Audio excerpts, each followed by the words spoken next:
हम अध्ययन करेंगे अनियमित जमा योजना पर प्रतिबंध अधिनियम 2019। चैप्टर 6 में है अपराध व दंड। धारा 21 से 27। इसमें टोटल 7 धाराएं हैं।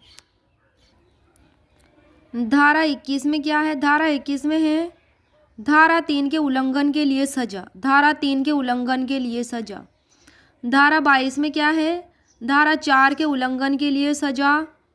धारा 23 में क्या है? धारा 5 के उल्लंघन के लिए सजा। धारा 24 में क्या है? बार बार अपराधियों के लिए सजा।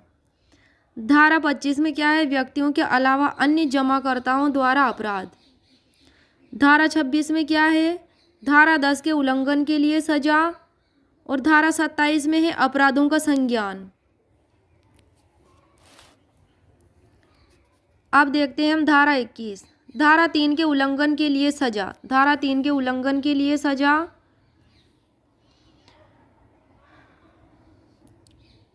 उपधारा 1 है इसमें कि कोई जमा लेने वाला जो धारा 3 के उल्लंघन में जमा की याचना करता है एक अवधि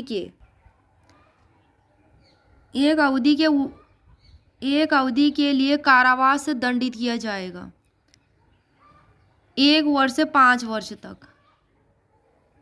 तो इसमें सजा कितनी की अवधि है? कितनी है? 1 वर्ष से 5 वर्ष तक प्लस जुर्माना भी लगेगा जो 2 लाख से कम नहीं होगा और 10 लाख तक बढ़ाया जा सकेगा। उपधारा 2 कहती है इसकी कि कोई जमा लेने वाला जो धारा 3 के उल्लंघन में जमा स्वीकार करता है वह कारावास से दंडित होगा और 2 वर्ष से कम नहीं और 7 वर्ष तक की अवधि तक वह हो सकेगा प्लस जुर्माना जो 3 लाख से कम का नहीं होगा और 10 लाख तक हो सकेगा।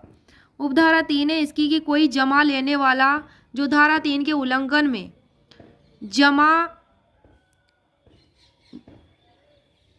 जमा स्वीकार करता है और ऐसी जमा राशियों के पुनर्भुगतान में या किसी निर्दिष्ट सेवा प्रदान करने में धोखाधड़ी से चूक करता है वह कारावास के साथ दंडनीय होगा जो 3 साल से कम का नहीं होगा और 10 साल तक का हो सकेगा प्लस जुर्माना 5 लाख से कम का नहीं होगा।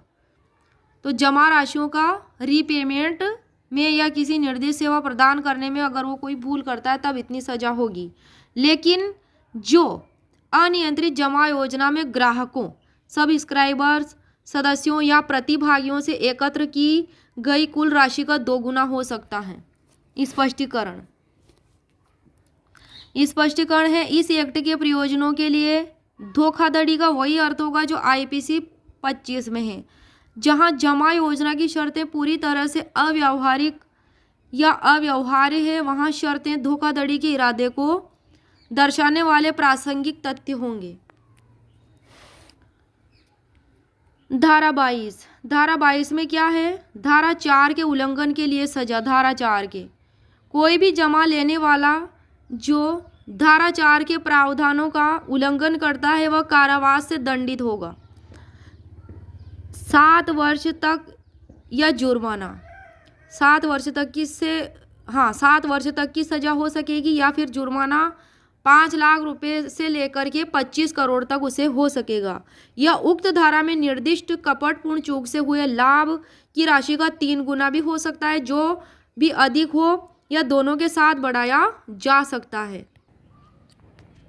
धारा 23 में है धारा 5 के उल्लंघन के लिए सजा। धारा 5 के उल्लंघन के लिए सजा कोई भी व्यक्ति जो धारा 5 के प्रावधानों का उल्लंघन करता है 1 अवधि के लिए कारावास से दंडनीय होगा।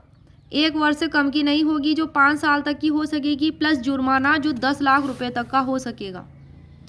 धारा 24 में है बार बार अपराधियों के लिए सजा। जो कोई पहले इस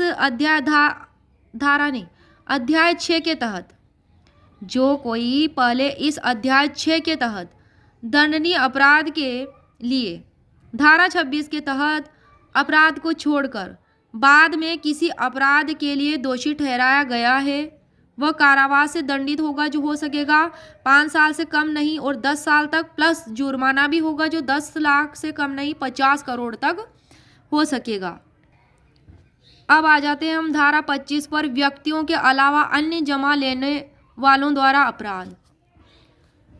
उपधारा 1 में क्या है कि जहां इस एक्ट के तहत एक व्यक्ति के अलावा अन्य जमा लेने वालों द्वारा कोई अपराध किया गया है, प्रत्येक व्यक्ति जो अपराध किए जाने के समय आचरण के लिए जमा लेने वालों का प्रभारी था और उसके लिए जिम्मेदार था, अपने व्यवसाय के साथ साथ जमा लेने वालों को भी अपराध का दोषी माना जाएगा, उसके खिलाफ कार्रवाई की जा सकती है, वह तदनुसार दंडित किया जा सकता है। उपधारा 2 में है कि उपधारा 1 में निहित कुछ भी ऐसे व्यक्ति को इस एक्ट में प्रदान किए गए किसी भी दंड के लिए उत्तरदायी नहीं बनाएगी यदि साबित करता है कि अपराध उसकी जानकारी के बिना किया गया था या उसने इस तरह के अपराध के कमीशन को रोकने के लिए सभी उचित परिश्रम का प्रयोग किया था।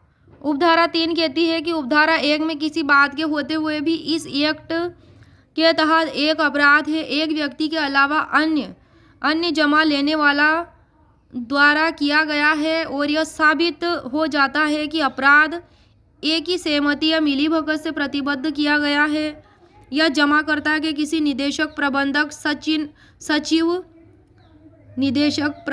सचिव, प्रमोटर, पार्टनर, कर्मचारी या अन्य अधिकारी की ओर से किसी भी उपेक्षा के कारण है, ऐसे व्यक्ति को भी उस अपराध का दोषी माना जाएगा और उसके खिलाफ कार्रवाई की जा सकती है और तदनुसार दंडित किया जा सकता है।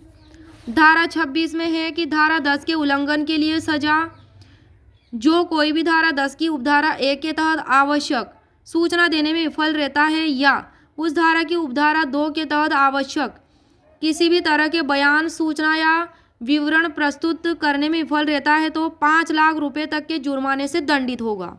अब आ जाते हैं धारा 27 पर, अपराधों का संज्ञान। धारा 4 में किसी बात के होते हुए भी कोई भी नामित कोर्ट उस धारा के तहत दंडनीय अपराधों का संज्ञान नहीं लेगा सिवाय नियामक या रेगुलेटर द्वारा की गई शिकायत के, बशर्ते कि धारा 4 व इस धारा के प्रावधान जमा लेने वाली कंपनी है पर लागू नहीं होंगे, बशर्ते कि धारा 4 व इस धारा के प्रावधान कहाँ लागू नहीं होंगे, जमा लेने वाली कंपनी है वहाँ पर लागू नहीं होंगे। इस प्रकार हमने चैप्टर 6 अपराध व दंड की धारा 21 से 27 का अध्ययन किया।